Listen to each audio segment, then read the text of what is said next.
Sipin mo, laki oh. Grabe oh. Ang palad ko, halos ganito pa lang, wala pa sa 1/4.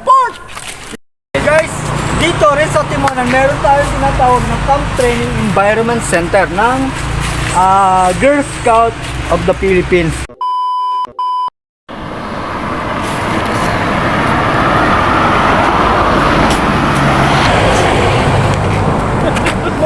Joke na.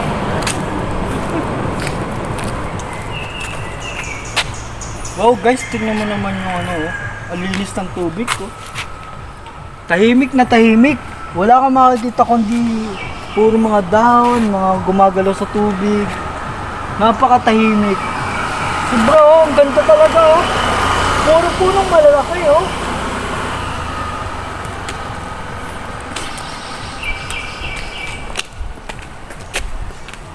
Alam nyo ba guys, itong Atimonang itong Bitucang Manok, isa to sa pinakayaman ng ating bansa at pinagmamalaki natin dahil dito lang napreserba yung mga malalaking puno talaga na wala sa ibang lugar. Dito nandito halos lahat eh, karamihan eh.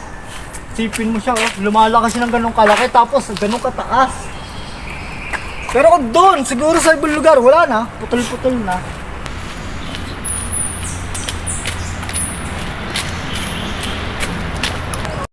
Guys, dito rin sa Timonan, meron tayong tinatawag na Camp Training Environment Center ng Girl Scout of the Philippines.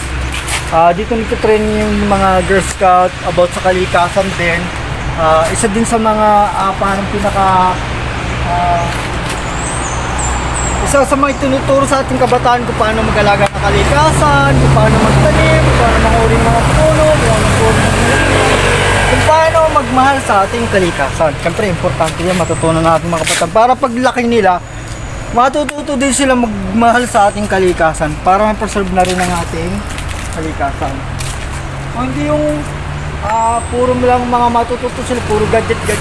Kaya matututo rin tayo magmahal sa ating kalikasan. So, dito na tayo sa opening ng pasok ng Atimonang. So guys, ito yung unang-unang pagliko ng Bitucang Manok ng Atimonang. Ganyan kakurbada, ibig ko sabihin. Guys, tingnan mo naman to. Tingnan mo naman. Patabi ka. Guys, tingnan mo kung gaano kalaki yung punong ito. Tabi po. Sipin mo, laki oh. Grabe oh. Ang palad ko, halos ganito pa lang, wala pa sa 1/4. Ibig sabihin, malaki talaga. Ang laki. Grabe. Ang laki talaga guys, oh. Tingnan mo, talaga kahanga talaga. Ang laking puno talaga. Grabe, ang laki. Kahanga talaga kalikasan. Magpatabi nuno ka. Tabi po, tabi po. Yan, nagdumi na. So ito yung first stage. Yan. Kita nyo kung gaano kahalaga mga punong yan. Hanggang sa ngayon, sa susunod pang henerasyon, mga kapwa-apuhan pa natin, makikita pa rin nila yan. So, pwede rin siguro ganito ang gawin nila. Balang araw, matuturin sila magmahal sa kalikasan. Tapos pag malaki, siyempre, ito yung unang stage yan. Alam niyo po guys, kaya ginawa nga ang Bitucang Manok, kaya pinagawa ng Malupong Ulo para bumilis ang biyahe natin papunta doon sa kabila, sa Atimonang. Kasi pag doon talaga, matagal. Puro mga nasa 1 hour na mahigit siguro. Pero pag dito na dito na sa Atimonang, maabot lang siya ng mga kasi sabihin natin mga